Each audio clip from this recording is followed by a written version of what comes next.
میرے نبی اکرم صلی اللہ تعالی علیہ وآلہ وسلم نے فرمایا 4 چیزیں بدبختی کی علامت ہیں۔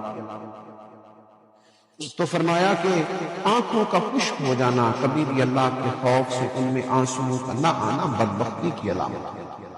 دوسرا، رسول اللہ صلی اللہ تعالی علیہ وسلم نے فرمایا دل کا سخت ہو جانا یہ بدبختی کی علامت ہے، کہ تیرے دل میں کسی کے لیے درد نہ ہو، تیرا دل کسی کے لیے نرم نہ ہو، تیری طبیعت میں کبھی کسی بندے کے لیے ہمدردی پیدا نہ ہو، یہ بدبختی کی علامت ہے۔ اور تیسرے نمبر پر نبی پاک صلی اللہ تعالی علیہ وسلم نے فرمایا دنیا کی ہرس میں لگ جانا، لالچ پیدا کر لینا، ہوس پیدا کر لینا، میں کیسے تو زیادہ سے زیادہ مال اکٹھا کر سکتا ہوں، یہ بدبختی کی علامت ہے۔ یہ دیکھیے یہ کس طرح کے روحانی امراض ہیں جو بندوں کو جکڑ لیتے ہیں اور ان کی روحانی زندگی کو برباد کرتے ہیں۔